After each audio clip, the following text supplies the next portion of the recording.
Hello everyone. Welcome to the vlog. This is a new vlog.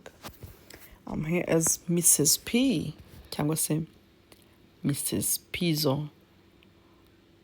Kono kantu gatsindagiyemo cyane ra niko kameze fresh. Mrs. Pizzo. Mwenyewe. Na kibambara hibereye.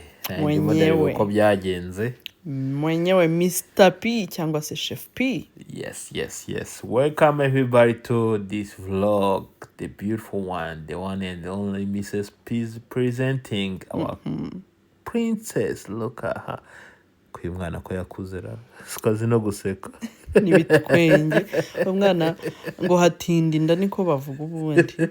Yingumi yanjye. Inda nitinda umwana we ntago umenye ukuntu akuze. Danku gatubana n'umwana w'inkumi rwose. Ngubu nibitwenge araseka. Munyibeta sha mukajya kubitira ibitwenge hanze. Se warugiye hano.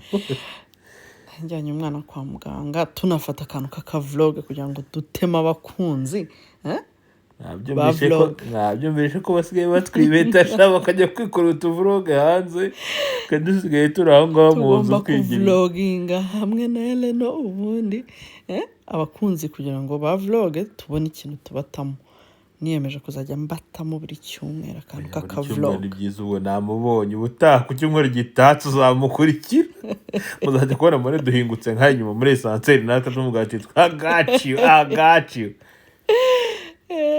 Aho twari twageze kwa muganga nemugeje kwa muganga ni inkumi iricara ikareba muri kamera neza yananyikarumanye nta bintu byinshi nabyo guseka. Nta mwana ndebamo ndabona wajyana ni inkumi ebyiri zicara. Uravuze ngo tumushakire umugabo ni inkumi. Uramenye iby'abagabo kigeze ku ruhande. Dadarakubita umukobwa we. Urakubita rwose nta kumureba nta no kumukoraho. 4 centimeters. Yeah. Yeah, okay, I'm gonna write that down then on your paper. And go under. Need the wiggle room. Here you are. Whoa. Hold on. So 16 and a half. Let's just sit down. Over there. Look in the mirror. Look in the mirror. Look in the mirror. Look in the mirror. Meet mommy. Say bye-bye. Say bye-bye. Bye-bye.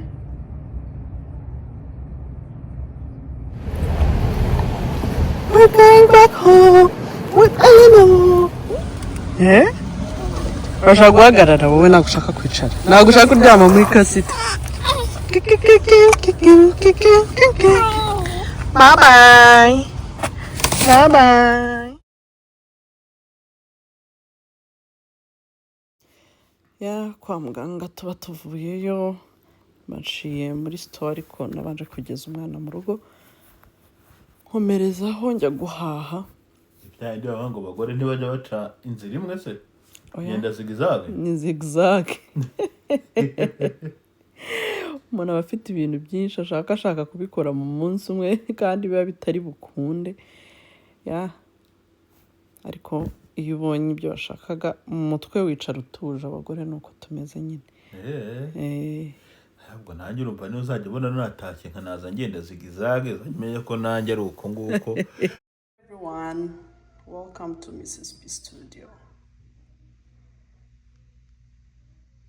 Yakora agasuku mfite abantu ngiye gufotora ariko mfitemo akavuyo. Hayela. Hi.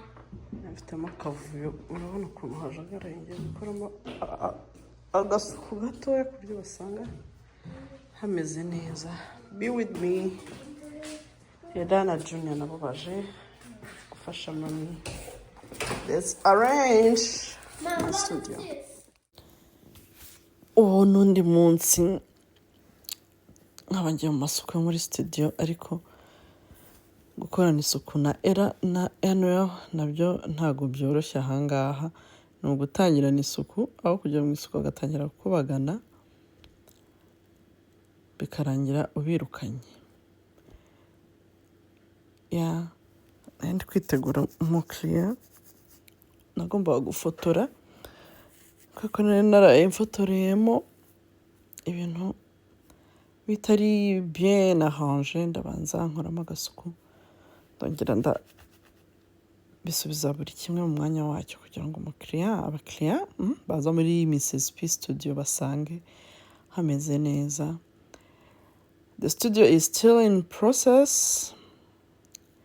Hari amarangi agomba gusigwamo n'utundi tuntu. Nzagenda mbereka wenda na updates za studio, ntabwo irarangira donc. Hari ugusigwamo amarangi bikarangira, floor hasi muzajya mugenda mubana nanjye muri vlog mbereka uko studio update muri makeya. Ubundi abashaka amafoto bangireho rwose hano hafi y'aho dutuye mbafotora amafoto meza ajyanye n'ama birthdays, ajyanye n'ama graduation cyangwa self portraits zisanzwe. Mubike memories, making a memories hamwe na Mrs P Studio.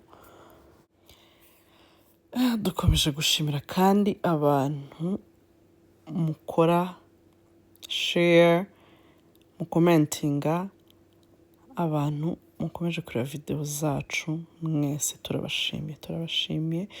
Wowe by'umwihariko kureba video kuva itangiye kugeza irangiye, turagushimiye, uri umuntu w'ingenzi. Namwe muzireba rwose, mwese muri abantu b'ingenzi, muri abantu b'umumaro.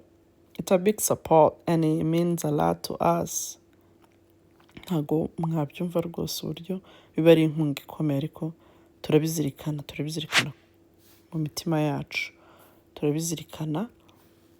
Kandi nibutsa wowe utarakora subscribe, please go subscribe on our YouTube channel, Mr. and Mrs. Pizza's Family Show. Ujye uba uwa mbere mu bantu babona video tukishyiraho utaracika. Nukuri wowe ureba video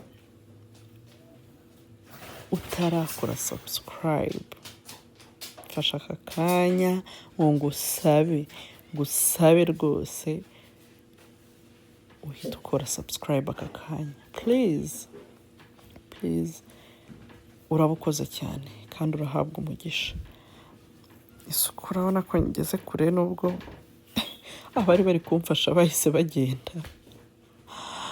Waba yarimo nawe agira ibyo akora mu matungo, urumva bagomba kuba on that side and mom side. Ariko njyewe kenshi nitumarana iminota kuko usanga utangiye gukubagana utuntu n'utundi, kandi haba hari ibyo bashaka nko kwangiza muri studio n'ubundi bikarangira babwiye nti noneho mwe mugiye gufasha daddy. Nuko nanjye ndimo ndahanagura mirrors kugira ngo abakiriya nibaza basange ziri clean, baba bakeneye kwireba, baba bakeneye wenda nko kubanza no gukora makeup, kuryo bazikora bireba neza. Bagomba kuzicleaninga rero bagasanga ziri clean, hari clean. Ndetse wenda hari abo baje kwifotoza bafite ababaherekeje bakagira aho kwicara bategereje hasa neza. Urabona ko miro zanjye nta mukori, nta cyarasa neza. Urabona ko rwose zimeze neza. Studio iracyari in process, kenewe kurangira guterwamo amarangi. Urabona ko hari ibikuta bidasize irangi neza, and I'm the one who gonna do that, who gonna paint the rest of the studio. Muzabane nanjye guys, muzabane nanjye. Hari ibyo nkeneye kugenda nongeramo, ni gahoro gahoro, ni gahoro gahoro. Ntabwo ibintu byose umuntu yahita bikorera icyarimwe, ko bisaba n'amafaranga sometimes umuntu abanza kuyashaka, ntago biba byoroshye ba hasi hejuru. By fire by force, by fire by force. We're gonna make it, inshallah. We're gonna make it. Mrs. P hari ubwo izaba isa neza rwose, hameze neza. Mrs. P Studio imeze neza ku buryo abakiriya baza bicara ahantu hameze neza.